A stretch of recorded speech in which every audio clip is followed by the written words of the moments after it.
Hello hi നമസ്കാരമുണ്ട്. Ras ഗാർഡൻ്റെ പുതിയൊരു എപ്പിസോഡിലേക്ക് എല്ലാവർക്കും സ്വാഗതം. ഞാനിന്ന് ഇപ്പോൾ ഉള്ളത് പത്തനംതിട്ട ജില്ലയിലെ റാന്നിയിലാണ്.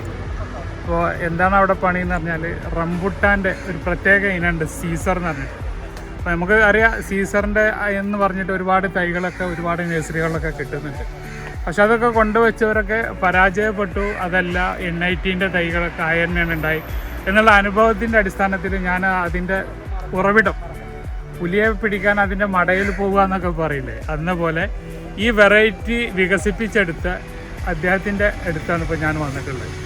അപ്പോൾ ആ ഒരു ഇനത്തിൻ്റെ പ്രത്യേകത എന്ന് പറഞ്ഞാൽ അതിമധുരവും, കുരു വളരെ ചെറിയ കുരു, ഒരു കായ തന്നെ ഏകദേശം 100 ഗ്രാമിൻ്റെ അടുത്ത് അതിൻ്റെ മേലക്കൊക്കെ വരുന്ന ഒരു പഴമാണ്. റംബുട്ടാനിൽ ഇപ്പോൾ ഏറ്റവും ടോപ്പായിട്ട് നിൽക്കുന്ന ഒരു ഫ്രൂട്ടാണ് സീസർ. അപ്പോൾ ഈ കാണുന്നതൊക്കെ അതിൻ്റെ തൈകൾ അദ്ദേഹം വികസിപ്പിച്ചെടുത്തതാണ്.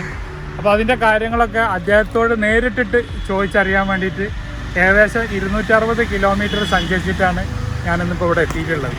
അപ്പോൾ അദ്ദേഹത്തിൻ്റെ മറ്റുള്ള വിശേഷങ്ങളിലൊക്കെ ആയിട്ട് നമുക്ക് അദ്ദേഹത്തിനോട് തന്നെ ചോദിച്ചറിയാം. ഇതാണ് നമ്മളെ ജോയിക്കുട്ടി കേട്ടോ. നമ്മളെ കേരളത്തിൽ ഈ വെറൈറ്റി ആദ്യമായിട്ട് കൊണ്ടുവന്ന് അതിൻ്റെ മാതൃസസ്യം ഉണ്ടാക്കി അതിന് തൈകൾ ഉൽപ്പാദിച്ച വ്യക്തിയാണ്. അപ്പോൾ നമ്മൾ പുള്ളിനോട് തന്നെ ചോദിക്കാം, ഇതിൻ്റെ പ്രത്യേകത എന്തൊക്കെയാണ് ഈ പഴത്തിൻ്റെ പ്രത്യേകത? പിന്നെ അരി ചെറിയ അരിയാണ്, മാതൃത്തിന് നല്ല കനമുണ്ട്, നല്ല മധുരമുണ്ട്, നല്ല ടേസ്റ്റുമാണ്. പിന്നെ ഒരു 10-12 കാ 1 കിലോ സാറിന് വിരുന്നുണ്ട് ശരാശരി കണക്കിൽ. 10 കായ ഉണ്ടെങ്കിൽ ഒരു കിലോ. പിന്നെ പോരായെങ്കിൽ ഇവിടെ നിന്ന് ഓരോ സ്ഥലങ്ങളിൽ ഓരോ വിധത്തിലാണ് കാണിച്ചേക്കുന്നത്. ഇവിടെ ഏറ്റവും കൂടുതൽ വലിയ കായ ഉണ്ടാക്കുന്നത് പാലായിലാണ്. കാരണം പാലായിലെ മണ്ണ് അത്രയാണ്, മണ്ണിൻ്റെ ഫലപുഷ്ടി ഉണ്ടാകും. അങ്ങനെ അത്രയും നല്ല നല്ല കായ ഉണ്ടായതും ടേസ്റ്റും നല്ല മധുരം ഉണ്ടെന്നല്ല, തൊലിയെ നല്ല ഭംഗിയായിട്ട് ഇതിന് ഇളകിക്കും. നമുക്ക് കൈ കൊണ്ട് തന്നെ ഇളകിയെടുത്ത് നമുക്ക് കടിക്കുകയും ചെയ്യാം. അങ്ങനെ ഗുണങ്ങളുണ്ട്. നമ്മൾ കടിച്ചു. ഞാൻ ഈ 250 കിലോമീറ്റർ സഞ്ചരിച്ചിട്ട് സാറെ കാണാൻ വന്നത് തൈ വാങ്ങാൻ മാത്രമല്ല, ഇതിന്റെ ഉറവിടം തേടി പിടിക്കുക എന്നുള്ള ഒരു ഉദ്ദേശത്തിലാണ്. അപ്പൊ മലേഷ്യയിൽ നിന്ന് കൊണ്ടുവന്ന് വെച്ച കൊണ്ടുവന്ന അരികളുടെ കൂട്ടത്തില് പല അരികളുടെ കൂട്ടത്തിൽ ഒരു വെറൈറ്റി അറ്റ്ലീസ്റ്റ് സെപ്പറേറ്റ് വന്നതാണ്. അതിനെ പിന്നെ വികസിപ്പിച്ചിട്ടൊന്നുമില്ല, തൈകൾ ഉണ്ടാക്കി അതിന്റെ കമ്പിട്ട് ബഡ് ചെയ്ത് ഇവിടെ പുറത്ത് വന്നപ്പോ ഇതിനെക്കാട്ടി വെച്ച കായ ഉണ്ടായി. ആദ്യം 8 കാ 1 കിലോ വന്നു. കാരണം നമ്മൾ കായെല്ലാം പറിച്ചു വെച്ചിട്ട് സെലക്ഷൻ കാ തന്നെ എടുത്ത് സെപ്പറേറ്റ് നോക്കിയപ്പോൾ 8 കാ 1 കിലോ വന്നു. അപ്പൊ അത് നമുക്ക് പിന്നെ ഇങ്ങോട്ട് അത് നിന്ന് സ്ഥലം എന്ന് പറഞ്ഞാൽ വെള്ളം നല്ല വളക്കൂറുള്ള മണ്ണിൽ ഈർപ്പത്തിലാണ് ഈ തൈ നിന്നത്. ഇതിന് കായ്ഫലം കൂടുതലുള്ളത് മലമ്പ്രദേശങ്ങളിൽ. പിന്നെ ഇതിന് എന്തൊക്കെ വളമാണ് പ്രത്യേകതകളുണ്ട്. മരം മറ്റുള്ള വൃക്ഷങ്ങൾക്ക് വളർച്ച കൂടുതലാണ്. അതുകൊണ്ട് കഴിയുന്നത് പിഴുതു പോകാൻ സാധ്യതയുണ്ട് കയറ്റടിച്ചാൽ. അതുകൊണ്ട് കുഴിയെടുത്ത് കുഴിക്കകത്ത് സ്ഥലം താത്ത് വെക്കുന്നത് നല്ലതായിരിക്കും. തെങ്ങ് വെക്കുന്ന പോലുള്ള രൂപത്തിൽ വെച്ച് കഴിഞ്ഞാൽ അടിയിൽ നിന്ന് ഈർപ്പം കിട്ടും, കൂടുതൽ പിന്നെ ഈൽഡിങ്ങും കിട്ടാൻ സാധ്യതയുണ്ട്. പിഴുത് വീഴത്തില്ല. ഒരു 50 അടി ഉയരത്തിൽ വരെ വൃക്ഷം പോകും. 50 അടി ഉയരത്തിൽ വരെ പോകും. നമുക്കത് പ്രൂൺ ചെയ്ത് നിർത്താൻ പറ്റും? നിർത്താൻ കുഴപ്പമില്ല. പക്ഷെ പ്രൂൺ ചെയ്ത് നിർത്താനായിട്ട് അല്ലെ 50 അടി ഉയർത്തി അകത്തി വെച്ചിട്ട് 50 അടി ഉയർത്തി വിട്ട് പറിക്കാനൊക്കെ ബുദ്ധിമുട്ടാണ്. അതൊക്കെ ഒരു വിലയിട്ടുള്ളൂ. ഒരു മരത്തിൽ ചിലപ്പോൾ നിങ്ങൾക്ക് 10, 12, 500 കിലോ കാ കിട്ടും. അതാ മറ്റേടത്തും കൂടി 10, 25, 30, 50 കിലോ കായ താഴെ ഒതുങ്ങും. പ്രൂൺ ചെയ്താൽ കായ കുറയും, ഉയർന്നു പോവാണെങ്കിൽ 50 അടി ഉയർത്തി പോകും. ഞങ്ങളുടെ ഇപ്പം 4 വയസ്സുള്ളത് ഇപ്പൊ 35-40 അടി ആയി. 40 അടി ആയി. ചിലതൊക്കെ ഇങ്ങനെ വളവിടാതെ മറിഞ്ഞു നിന്ന് കഴിഞ്ഞാൽ എന്ത് വളമാണ് നമ്മള് സാധാരണ ഒരു വീട്ടില് കാർഷിക വ്യാവസായികമായിട്ടല്ല, ഒരു വീട്ടിൽ കൃഷി ചെയ്യുന്ന ഒരു തൈ വെക്കുന്ന ഒരാൾ എന്ത് വളമാണ് എന്തെങ്കിലും കൊടുക്കുന്നത്? ചാണകപ്പൊടി ആട്ടിപ്പൊടി കൂടെ മിക്സ് ഇട്ട് കൊടുക്കുക. പിന്നെ ഉണക്കാലത്ത് വാഴപ്പിണ്ടിയോ വാഴമണൊക്കെ ചോട്ടി വെച്ച് തണുപ്പ് നിൽക്കും. വെള്ളത്തിന്റെ എങ്ങനെയാണ്? വെള്ളം നല്ലപോലെ വെള്ളം വേണം. പുഷ്പിക്കാനാണെങ്കിൽ പൂക്കുന്നതിന് മുമ്പ് നല്ലപോലെ വാട്ടണം, നല്ലപോലെ അത് വാടുക. ഉണക്കല്ല, ഉണങ്ങാതിരിക്കാൻ മുതലുള്ള ചെറിയ വെള്ളം പൂത്ത് കഴിഞ്ഞാൽ നല്ലപോലെ വെള്ളം അടിക്കാം.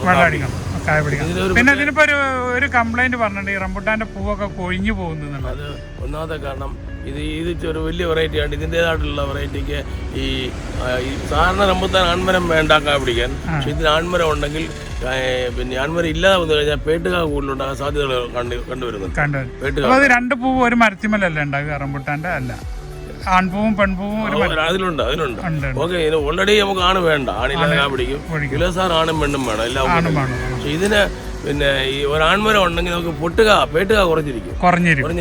പിന്നെ ഒരു കാര്യം കൂടെ ശ്രദ്ധിക്കാനുണ്ട്, ഈ പൂക്കുന്ന സമയമായി കഴിയുമ്പോൾ ഇത് ചോറിൽ കണ്ടമാനം വെളിഞ്ഞു കയറി കഴിഞ്ഞാൽ ഈ തേനീച്ചയും ഊച്ചയും അറ്റാച്ച് ചെയ്യുന്നുണ്ട്. ഈ പരാഗണം കുറയുമ്പോൾ കായ്ഫലം കുറയാൻ ഒഴിവാക്കാൻ വേണ്ടി ഒരു വെസ്റ്റ് കൺട്രോൾ എന്ന് പറയുന്നൊരു ഒരു ഒരു ലിക്വിഡ് സാധനം ഏതെങ്കിലും ഒരു പെസ്റ്റിസൈഡ് അടിച്ചിട്ട് പേര് എനിക്കറിയാം. അത് വാങ്ങിച്ച ചോട്ടില്ലേ ഈ മരത്തിന്റെ ചോട്ടിൽ അടിച്ചാൽ മതി, ചോലെല്ലാം ഒറ്റ ചോല കയറത്തില്ല. എന്താണ് അതിന്റെ മരുന്നിന്റെ പേര്? എന്റെ ഉണ്ട്, ഞാൻ തരാം. സൂപ്പർ സാധനം. 6 മാസത്തേക്ക് ഒരൊറ്റ ഉറുമ്പും വരത്തില്ല. ഒറ്റ ഉറുമ്പും വരില്ല. അപ്പൊ ഒരു ടിപ്സും പാടിയാണ് കിട്ടിയത്. ഈ പൂക്കളുടെ ഉറുമ്പിന്റെ ആക്രമണത്തിൽ നിന്ന് നേരിടാൻ ഈ ഒരു മരുന്ന് ഉപയോഗിച്ച് അടിയിൽ ഒഴിച്ചു കൊടുത്താൽ മതി. അല്ല, 10 മില്ലി എടുത്തിട്ട് 1 ലിറ്റർ വെള്ളത്തിൽ കലക്കിയിട്ട് സ്പ്രേ അടിച്ചു കൊടുത്താൽ തടിയിൽ സ്പ്രേ അടിച്ചു കൊടുത്താൽ അപ്പൊ അതിമ കൂടെ കയറി വരില്ല. കഴിയുന്നത് ഇതിന്റെ കരിയിലെല്ലാം ഒത്തിരി അങ്ങ് ചോട്ടിയിട്ടൊക്കെ അരിക്കാൻ നോക്കുക. ഇത് കഴിഞ്ഞാൽ ചോറിൽ കയറി ഇങ്ങനെ അരിക്കാൻ തണുപ്പത്തിരിക്കാൻ സാധ്യത കൂടുതലുണ്ട്. പിന്നെ ഈ പൂത്ത് കഴിഞ്ഞാൽ പിന്നെ നല്ലപോലെ വെള്ളം കൊടുക്കുക. നല്ല വെള്ളം കൊടുക്കുക. മറ്റുള്ള എടിയെ ആശ്രയിച്ചിട്ട് ഇത് കൂടുതലും ഇതിന്റെ മണ്ട ശീലങ്ങൾ ഉണങ്ങാൻ സാധ്യത കൂടുതലുണ്ട്. കാരണം ഈ വെള്ളം വലിച്ച് മണ്ടയ്ക്ക് ചെല്ലുമ്പോഴത്തേക്ക് ചൂടടിച്ച് ഉണങ്ങിപ്പോകും. പിന്നെ ഒത്തിരി വെള്ളം അടിച്ചിട്ട് വലിയ കഥയില്ല. പക്ഷെ മറ്റുള്ള എടിയെ ആശ്രയിച്ച് കൂടുതൽ വെള്ളം വലിക്കുന്നത്. മാങ്കോസ്റ്റിക്കൊക്കെയാണ് വെള്ളം അടിച്ച് 2 ദിവസം കഴിഞ്ഞ് ഇല അറിയത്തില്ല. ഇത് വെള്ളം അടിച്ചൊരു 5 മിനിറ്റ് കഴിയുമ്പോൾ ഇല അറിയാം വെള്ളം വലിച്ചിട്ടുണ്ട്. ഇതൊക്കെയാണ് നമ്മളുടെ എന്താ പറയാ വ്യൂവേഴ്സിനോട് പറയാനുള്ളത്. പിന്നെ ആൺമരം എപ്പോഴും നിങ്ങൾക്ക് ആവശ്യമുണ്ട്. നിങ്ങളുടെ അടുത്ത് എവിടെയെങ്കിലും ഒരു 1-2 കിലോമീറ്ററിനുള്ളിൽ ഒരു ആൺമരം നിന്നാലും മതി. ഈ വെറൈറ്റി തന്നെ വേണം അല്ലേ? വെറൈറ്റി വേണമെന്നില്ല. ഒരു ആൺമരം ഏതെങ്കിലും ഒരു റംബുട്ടാന്റെ വെറൈറ്റി ഉണ്ടെങ്കിൽ, ആൺമരം ഉണ്ടെങ്കിൽ ഇതിന്റെ ബോഡിനെ ജയിച്ചുകൊണ്ട് നല്ലതായിട്ട് നടക്കും. എന്നാൽ ഈ ചെറിയ കൊച്ചു നാണൻകായ്ക്ക് പിന്നെ അത്യാവശ്യമായിട്ട് നാൺമരം ഇല്ലാണ്ട് ഇല്ലെങ്കിലും നിറച്ച് കാ പിടിക്കുന്നത്. കൂടുതലും വലിയ കായ ഉണ്ടാകുമ്പോഴേ പിന്നെ വലിയ കായ ഉണ്ടാകുമ്പോൾ ഒരു കാര്യമുണ്ട്. വലിയ കായ ഉണ്ടാകുമ്പോഴേ ഉള്ള വ്യത്യാസം എന്ന് വെച്ചാൽ കൂടുതലും കൊലയിലെണ്ണം, വലിയ കായ ഉണ്ടാകുമ്പോൾ കൊലയിലെണ്ണം കുറയും. ചിലപ്പം ചില കൊലയിൽ 50-60 കായ ഉണ്ടാകുമ്പോൾ അടുത്ത കൊല വരണമെന്നില്ല. ചിലപ്പോൾ ഒരു കായ കാണത്തില്ല. ചിലപ്പം ചിലത് 25 കാണും, ചിലത് 30 കാണും. ഇപ്പം ഈ എൻ്റെ കണ്ടത്തിൽ ഇപ്പോൾ കായ്ച്ചു പിന്നെ ഒരു 10-15-20 കായ പിടിച്ച് തുടങ്ങി 1080 കൊലാതുണ്ട്. ഒരു സ്റ്റോക്ക് വന്നതാണ് മുംതാസ് കേട്ടോ, റാണിയിലെ മുംതാസ് ഭായ്. ഇതാണ് നമുക്ക് ഇദ്ദേഹത്തെ പരിചയപ്പെടുത്തി തന്നത്. അപ്പോൾ അദ്ദേഹത്തിനൊരു വലിയ താങ്ക്സ് പറയാണ്. കാരണം ഇങ്ങനെ ഒരാളില്ലായിരുന്നെങ്കിൽ നമുക്ക് ഇപ്പോൾ ഇവിടെ എത്തിപ്പെടില്ലായിരുന്നു. നമുക്ക് ഓരോന്നിനും ഓരോ നിമിത്തം എന്നൊക്കെ നമ്മൾ പറയില്ലേ, അത് ഇദ്ദേഹത്തിൻ്റെ അടുത്ത് ജോയിൻ്റെ അടുത്തേക്ക് എത്താനുള്ള ഒരു അവസരം ഉണ്ടാക്കി തന്ന വ്യക്തിയാണ് നമ്മുടെ ഈ മുംതാസ് ഭായ്. റാണിയിലുള്ള ഒരുപാട് കൃഷിയെ സ്നേഹിക്കുന്ന, അതുകൊണ്ടാണ് ഇപ്പോൾ എൻ്റെ ചാനൽ കണ്ട് എന്നെ പരിചയപ്പെടുകയും ഞങ്ങൾ നിരന്തര സംസാരത്തിൽ നിന്നാണ് ഇങ്ങനെ ഒരു റംബുട്ടാനുള്ളതും അത് വികസിപ്പിച്ചെടുത്ത ആളെയും ഒക്കെ പുള്ളി പരിചയപ്പെടുത്തി തന്നത്. അദ്ദേഹം നേരിട്ട് എന്നെ ക്ഷണിച്ചു. ഞാൻ ആ ക്ഷണം സ്വീകരിച്ചു. അദ്ദേഹത്തിൻ്റെ തട്ടകത്തിൽ അദ്ദേഹത്തിൻ്റെ അടുത്ത് തന്നെ വന്നിട്ടാണ്. ഇപ്പോൾ നമ്മൾ വേറൊരാൾ പറയണത് നമുക്ക് വിശ്വാസം ഇല്ലാഞ്ഞിട്ടല്ല, ഇപ്പോഴത്തെ കാലം അങ്ങനെ ആയിപ്പോയി. അപ്പോൾ നേരിട്ടിട്ട് വന്നത് മനസ്സിലാക്കുക എന്നുള്ളതാണ്. നമ്മൾക്ക് ഒരു കൊടുക്കുന്ന ഇൻഫർമേഷൻ കറക്റ്റ് ആകുക എന്നുള്ളതാണ്. അതാണ് നമ്മളൊരു ഉദ്ദേശം. നമ്മളെ വീഡിയോ കൊണ്ട് തന്നെ കൊടുക്കുന്ന ചാനൽ ഞാൻ എല്ലാ യൂട്യൂബ് ചാനലും ഞാൻ ശ്രദ്ധിക്കുന്നതാണ്. ഇക്കാടെ പിന്നെ ചാനൽ എന്ന് പറഞ്ഞാൽ സത്യസന്ധത എനിക്ക് വളരെയധികം. നമ്മൾ കൊടുക്കുന്ന ഇൻഫർമേഷൻ കറക്റ്റ് ആവണം, അതായിരിക്കണം. അപ്പൊ എനിക്കിപ്പോ ഒരു 300-250 കിലോമീറ്റർ സഞ്ചരിച്ച് ഇവിടെ വരേണ്ട ഒരു ആവശ്യമില്ല. കൃത്യമായിട്ട് ഓരോ കാര്യങ്ങളും പറയുകയും ചെയ്യും. ഇത് ഇക്കായിൽ എനിക്ക് വിശ്വാസം ഉള്ളതുകൊണ്ടാണ് ഞാനിത് ഇതുപോലെ ഒരു നല്ലൊരു ഫ്രൂട്ട് ഇവിടെ റംബുട്ടാൻ ഉണ്ടായിട്ട് ഇക്കായ ഞാൻ വിളിച്ചത്. സത്യസന്ധന്മാർക്ക് മാത്രം ഞാൻ കൊടുക്കുന്നത്. അങ്ങനെ അതുകൊണ്ടാണ് ഇക്കായ വിളിച്ചത്. എനിക്ക് അതുപോലെ ബോധ്യമായിട്ടാണ് ഇക്കായ വിളിച്ചത്. റംബുട്ടാനിലേക്ക് ഇഞ്ഞെന്ന് പറഞ്ഞൊരു വെറൈറ്റി ഉണ്ട്. അതിന് കാ വലുപ്പമുണ്ട്, പക്ഷേ ഇതിൻ്റെ ഒപ്പം ടേസ്റ്റ് ഇല്ല. ഇതെന്ന് പറഞ്ഞാൽ നല്ല ടേസ്റ്റാണ്. അത് കുരുവരുന്ന മൊത്തം പൂയി പോരുന്ന ഒരു ലെവൽ. ഇദ്ദേഹത്തിന്റെ കരങ്ങളാൽ സൃഷ്ടിക്കപ്പെട്ടതാണ് കേട്ടോ ഈ ഇരിക്കുന്ന തൈകളൊക്കെ. അപ്പോൾ പുള്ളിയാണ് ഇതിന്റെ ബെഡിങ് മാസ്റ്റർ. പുള്ളി പാലക്കാരനാണ്.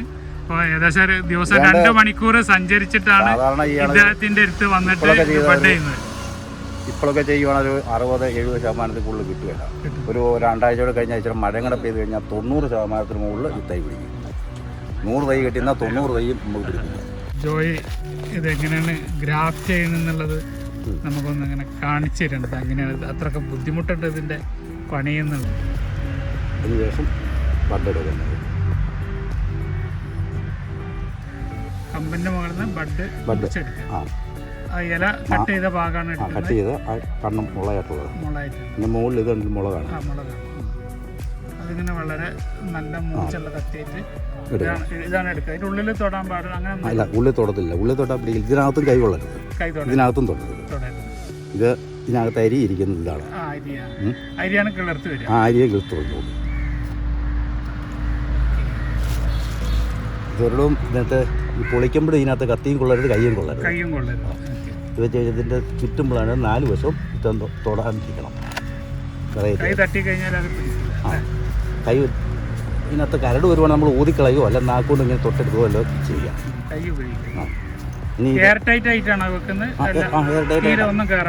ഇതിനകത്തൊരു വെള്ളം ഇറങ്ങല്ല.